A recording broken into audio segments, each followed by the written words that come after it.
आज का विषय क्या है? आज का विषय है ज्योतिष में संपत्ति के संरक्षण या क्षय के योग का। जी हां, आपने कहावत तो सुनी होगी कि पुत्र सपूत तो काधन संचय और पूत कुपूत तो काधन संचय। जी हां, आपकी संपत्ति को क्षय करने में या माता पिता की आयु को क्षय करने में पुत्र का बहुत बड़ा योगदान है। तो आज मैं संपत्ति के क्षय की बात करूंगा। क्या आप जानते हैं कि आप अपनी कुंडली को देख करके यह जान सकते हैं कि आप अपने पिता की संपत्ति में वृद्धि करेंगे या फिर उसका क्षय करेंगे, पैतृक संपत्ति का? या फिर यदि आपकी संतान ही है तो आपकी संतान की कुंडली को देख करके यह निष्कर्ष निकाला जा सकता है कि क्या आपका संतान आपकी संपत्ति में वृद्धि करेगा या फिर उसका क्षय करेगा। यह जाना जाता है द्वितीय भाव से। इसके अलावा कुंडली में ऐसे कई सारे लक्षण होते हैं जिससे पता चलता है पूत कपूत निकलेगा तो कितना घातक साबित हो सकता है आपकी बनाई गई संपत्ति या पूर्वजों से प्राप्त संपत्ति को विनाश करने में। तो आइए मैं इसी से जुड़े हुए दो एग्जाम्पल्स रखता हूं, दो उदाहरण रखता हूं कुंडली के योगों का।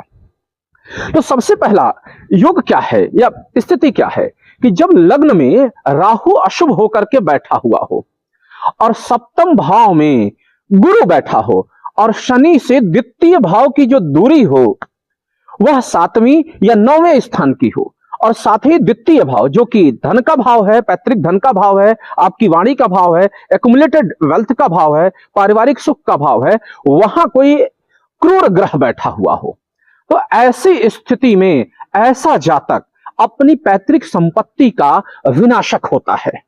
जी हां, प्रायः अगर ये पहले प्रकार की उदाहरण है। एक और अन्य एग्जांपल दूंगा, खैर इस एग्जांपल को समझिएगा। ऐसा क्यों होता है? क्योंकि लग्न में यदि राहु सशक्त होकर के बैठा हुआ है और मान लीजिए 7वें भाव में गुरु बैठा हुआ है, तो ऐसी स्थिति में गुरु चांडाल योग बनता है। और प्रायः देखा क्या गया है कि ऐसे जातकों की परवरिश में ननिहाल पक्ष का बहुत बड़ा योगदान होता है और इनके जीवन में ससुराल पक्ष का प्रभाव होता है। और ऐसे जातक ननिहाल या ससुराल के प्रभाव में आकर के ही अपनी पैतृक संपत्ति का विनाश करते हैं।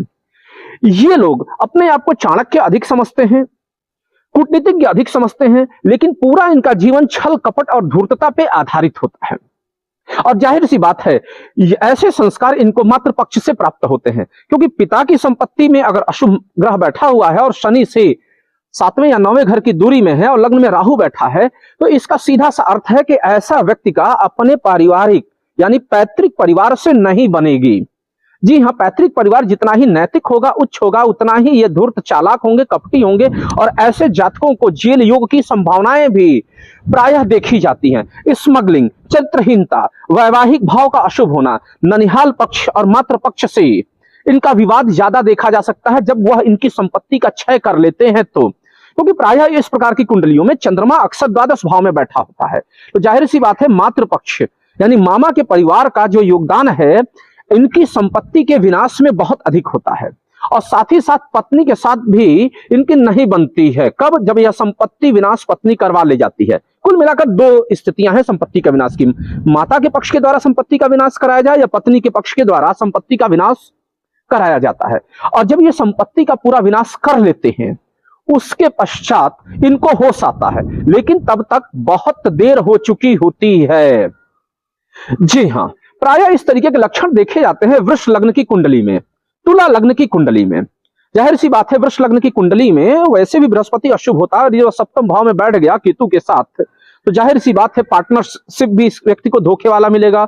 पत्नी पक्ष के जो रिश्तेदार होंगे वह भी इसको धोखा देने वाले मिलेंगे। तो ऐसा व्यक्ति पत्नी के कहने पर, पार्टनर के कहने पर, मातृ पक्ष के कहने पर अपनी पैतृक संपत्ति का विनाश कर देता है। अब देखते हैं कि क्या यह संपत्ति को प्राप्त कर पाएगा। अक्सर देखा गया है कि ऐसे जातक संपत्ति के विनाश के बाद जब होश आता है तब इनका सब कुछ जा चुका होता है और इनका बुढ़ापा बड़ा ही दयनीय होकर के कटता है। हालांकि इनके भाई बांधव पैतृक वाले आजीविका चलाते हैं, लेकिन इनकी स्थिति काफी दयनीय हो चुकी होती है। अब देखते हैं दूसरा उदाहरण। जब हम दूसरे उदाहरण की बात करते हैं तो सीधे सीधे हम द्वितीय भाव को लेते हैं। द्वितीय भाव की क्या स्थिति है कि यदि द्वितीय भाव का स्वामी, ये सेकंड एग्जांपल है कि मान लीजिए कि लग्न में राहु ना बैठा हो, एक नॉर्मल कुंडली हो, उसकी मैं बात कर रहा हूं। यदि द्वितीय भाव का स्वामी षष्ठम भाव से, अष्टम भाव से और द्वादश भाव से संबंध बना ले जाता है, तो ऐसी स्थिति में भी संपत्ति के विनाश के योग प्रबल होते हैं।